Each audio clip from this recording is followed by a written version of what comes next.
Europe 1, il est 8h38, c'est l'heure de la revue de presse. Elle est là, toute de noir vêtue. Bonjour Natacha Polony. Bonjour Maxime, bonjour Céline et bonjour à tous. Ce matin, une de vos journaux, après le lyrisme des célébrations, le réveil est brutal. Le Monde, Ukraine, Moscou multiplie les intimidations. Le Figaro, Russie, Ukraine, l'escalade à haut risque. L'Ukraine est d'ailleurs un des sujets abordés par Marianne dans son dossier de Une. Sarkozy a changé, on va créer 1 million d'emplois, l'Ukraine est libérée, l'école transmet des savoirs, la finance est taxée. L'intox, ça suffit. Pendant ce temps, Libération s'intéresse à un rapport du centre d'éthique de l'hôpital Cochin sur ces nourrissons sans espérance de vie, le dilemme tragique de laisser mourir un enfant. Au contraire, l'équipe magazine de demain nous rappelle que les Jeux paralympiques s'ouvrent vendredi prochain à Sotchi. Pour l'occasion, une sur le surfeur Éric Dargent et sa prothèse de jambe concentrée de technologie. Et le titre, toujours vainqueur. Une en braille, s'il vous plaît. Et l'on reparle donc de Jean-François Copé. Ah oui, ça, la quasi-totalité des éditorialistes commentent ce matin les allégations du Point contre le patron de l'UMP. Les mots qui reviennent en boucle, l'homme à abattre. Alors il y a ceux qui hésitent, comme Christophe Bonnefoy dans le journal de la Haute-Marne. Fantasme ou réalité ? Règlement de compte ou scandale ? Il y a ceux qui s'amusent, Jean-Marcel Bougreau dans La République des Pyrénées. Si ça continue, Jean-François Copé va finir en caleçon, comme dans la piscine de Taquiédine. Bon, Jean-Marcel Bougreau qui fait remarquer que le fulminant Copé n'a pas porté plainte contre le livre de la journaliste Carole Barjon, qui, dit-il, prouvait qu'il avait triché dans les élections internes de l'UMP. Pour Pascal Coquille, dans les dernières nouvelles d'Alsace, pour l'instant, Jean-François Copé dément comme il respire. Alors bien sûr, personne n'est dupe et chacun rappelle à qui profitent des révélations qui assomment Jean-François Copé et atteignent jusqu'à Nicolas Sarkozy. Mais François Fillon est d'une discrétion totale. Alors pour parler enfin un peu politique, véritable politique, ce matin, il y a une interview très intéressante, interview croisée dans le Figaro. Gaël Brustier, docteur en sciences politiques et membre du PS, et François-Xavier Bellamy, normalien et agrégé de philosophie.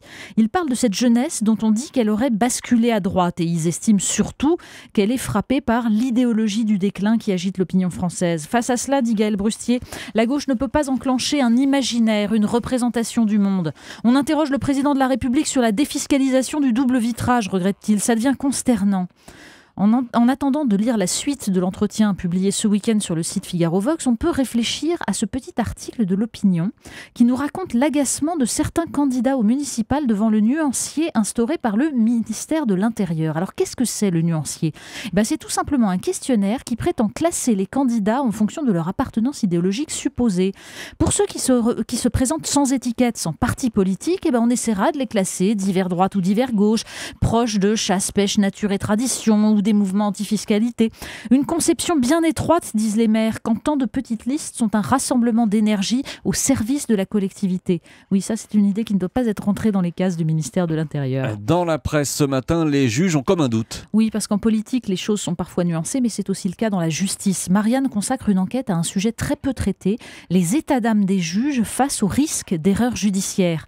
Quand il n'y a aucune preuve matérielle, quand l'accusé hurle son innocence, le juge est seul face à ses angoisses, face à sa propre histoire aussi, jusqu'à y repenser parfois 20 ans après. Et on a le courage, par exemple, de Dominique Coujard, président de la Cour d'assises de Paris, qui avoue une affaire ratée sur toute sa carrière, des témoignages d'enfants un peu trop concordants, extravagants, et son soulagement quand le suspect qui l'avait condamné a été acquitté par la cour d'appel.